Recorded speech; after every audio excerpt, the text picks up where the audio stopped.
Today's going to be a short one, but if you can grasp this concept, it should be able to make a major difference in your business life, in your personal relationships, but most importantly, really bring your stress levels down. We're going to talk about the pressure of perfectionism, the stress to always be right, to always be on your game and have everything sorted. Now, this applies to us all, but I see it as people go further up the managerial or leadership ladder, but it applies equally to parenting, to relationships, even to how we deal with our friends.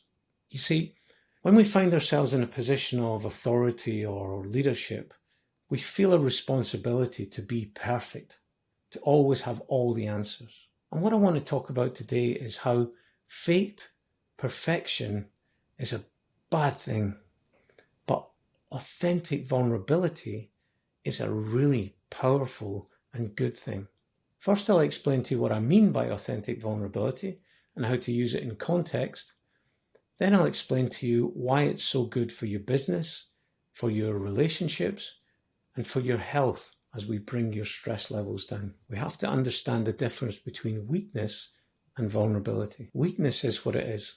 It's a lack of strength, a lack of values, a lack of morals. Whereas vulnerability actually requires courage. For us to turn up and own the fact that we don't have all the answers, that there's a gap in our knowledge or our ability, and that we might need help from others. That takes moral courage and often physical courage. And I'll give you an example of what I mean.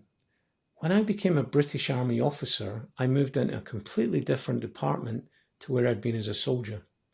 And I found myself in the environment where I was now responsible for the administration of 750 people, including a team of 23 specialists, each of whom knew their job much better than I did.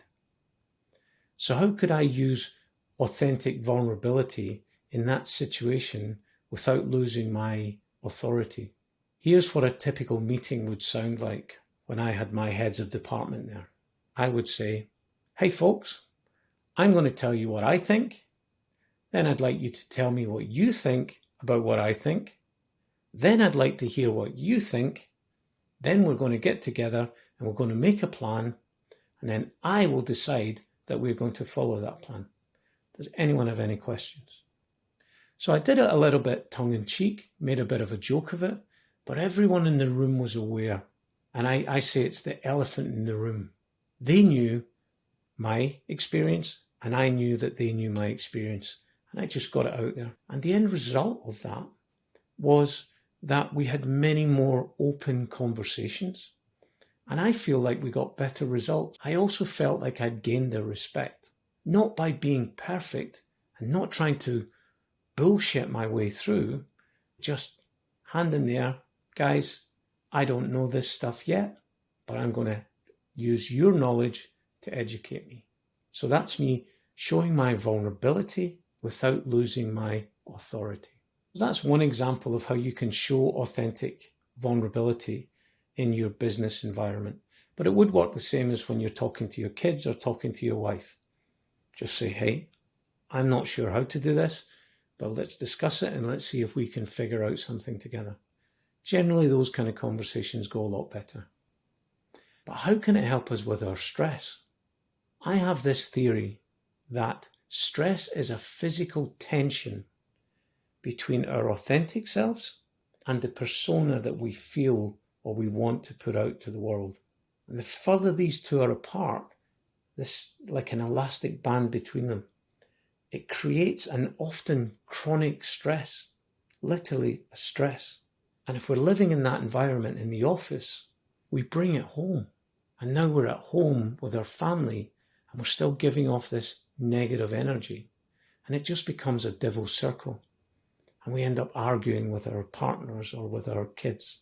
So that's how you show authentic vulnerability without losing any authority. In my experience, I find people respect you a lot more for that because they see a person who's comfortable in their own skin, who doesn't act like they know everything, a certain arrogance about them.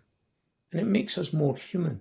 And the things humans love most is other humans being human. So that's how you can use vulnerability authentically to lower your stress levels.